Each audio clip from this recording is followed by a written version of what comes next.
What if the US military's biggest failures didn't come from enemy action, but from inside its own procurement pipeline?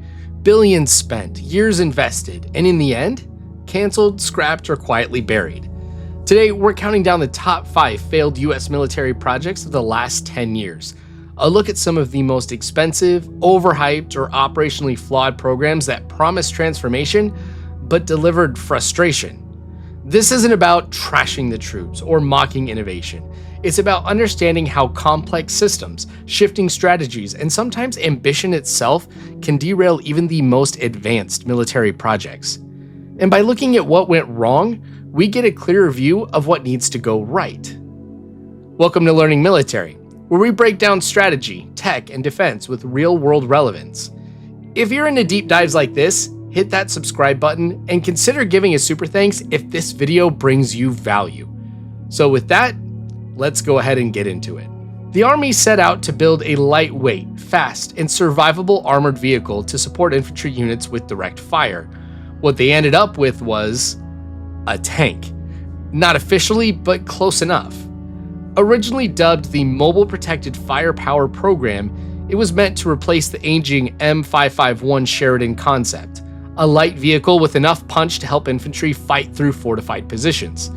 The winner was the M10 Booker, built by General Dynamics. At over 40 tons, about the weight of some T-72 variants, and armed with a 105mm cannon, it was powerful, but hardly light.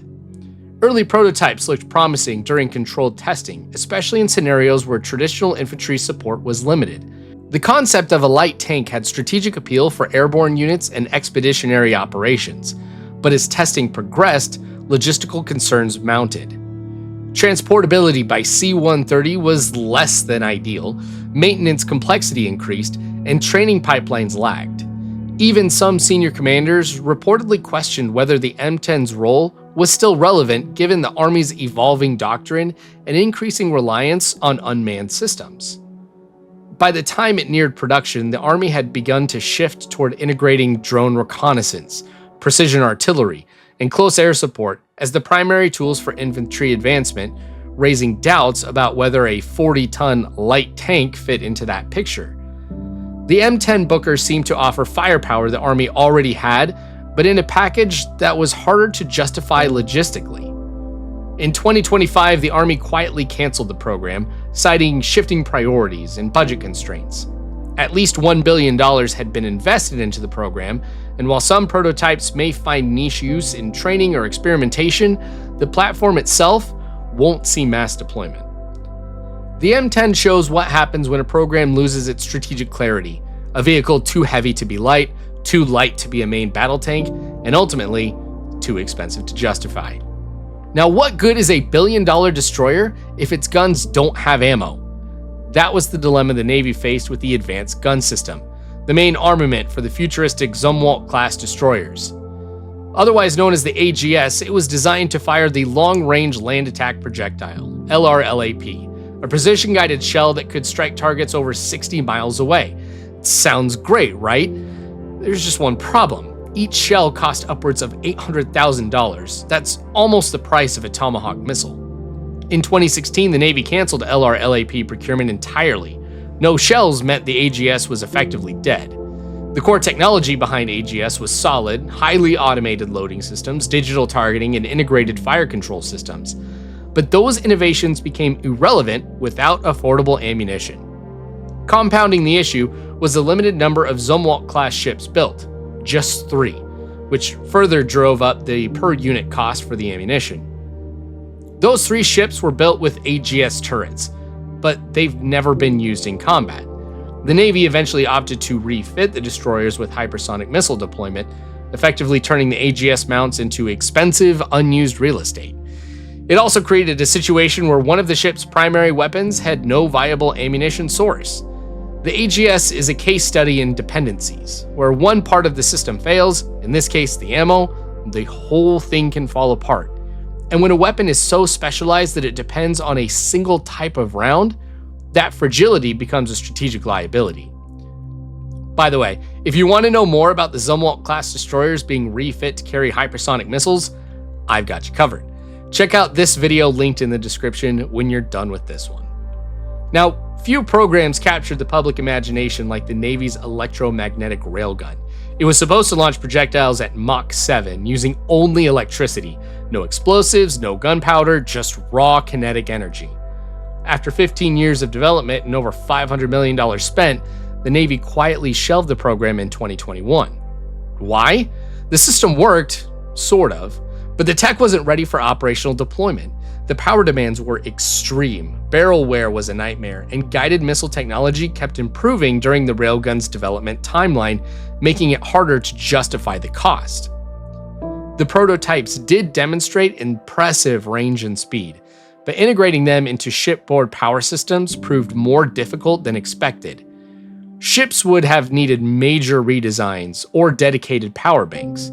Additionally, there were no confirmed contracts for mass-producing railgun rounds. Even test fire rates were limited due to the heat and wear generated with each shot. Ironically, China appeared to mount a prototype on a ship in 2018, stealing the headlines. Meanwhile, the US Navy shifted its focus to more practical innovations like high-energy lasers and hypersonic missiles. These offered similar speed and precision benefits without the enormous logistical burden. The railgun became a symbol of overpromising, proof that being first on the test range doesn't matter if you're never the first to the field. The Army has been trying to replace the OH-58 Kiowa Scout helicopter for decades. FARA was supposed to be the answer. Designed as a nimble, high-tech scout platform to operate in contested airspace, FARA had industry heavyweights competing to design the next generation of battlefield eyes and ears. Bell and Sikorsky were the final contenders.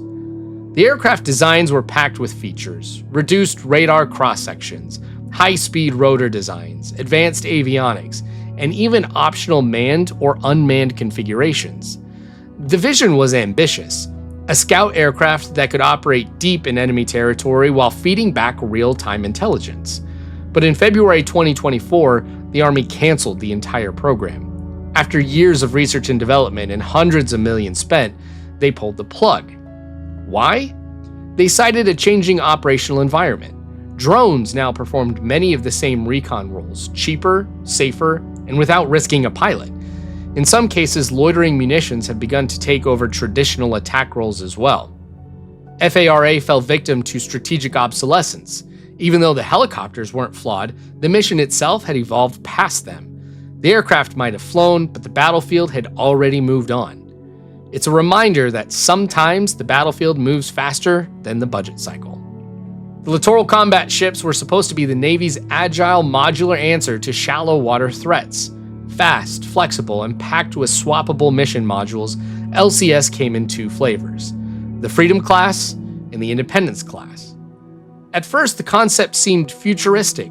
Swappable payloads meant one hull could perform mine clearing, surface warfare, or anti-submarine duties with just a change in configuration. A sort of Swiss Army knife for the seas. But in reality, these mission modules were plagued by delays and performance shortfalls. By the early 2020s, the vision had collapsed. Engine reliability issues, poor survivability, unproven mission modules, and ballooning costs turned the LCS into one of the Navy's most criticized programs. Multiple Government Accountability Office reports outlined serious design and cost issues, and internal reviews questioned whether the ships could survive combat scenarios at all. Despite a program cost of over $30 billion, many ships were decommissioned after less than a decade of service. Some were retired before their mission modules were ever finalized. In 2023, Congress pulled back on plans to build more, demanding answers from Navy leadership. One ship was even taken out of service after less than 5 years. In the end, LCS didn't deliver on speed, durability, or multi-mission capability. It became the poster child for trying to do too much, too fast, without locking down the basics first. A cautionary tale of ambition without anchoring. Its failure left a hole in nearshore naval capability that the Navy is still trying to fill. So what do these 5 programs have in common? They weren't all technological failures. Some were strategically outdated, others were logistically flawed. But in each case, the military bet big on a vision and lost. 3 of the 5 programs on this list come from the US Navy. That's not an indictment of the service, but it does raise real questions about procurement processes, long-term planning, and how the Navy and US military manages risk in major acquisitions. Understanding why these programs failed doesn't mean giving up on innovation either. It means improving how we build, test, and adapt. Future success won't come from fear of failure, it'll come from learning how to fail smarter. So if you learned something today, hit that like button. It tells the algorithm that this content is worth seeing. Subscribe to Learning Military for more breakdowns like this, and if you want to support this channel directly, please consider giving a super thanks. It does go a long way. And let me know in the comments, what military program do you think failed the hardest in the last 10 years? Or which one got canceled that might actually deserve a second chance? Anyway, until next time, stay sharp, stay informed, and stay ahead. Thanks for watching.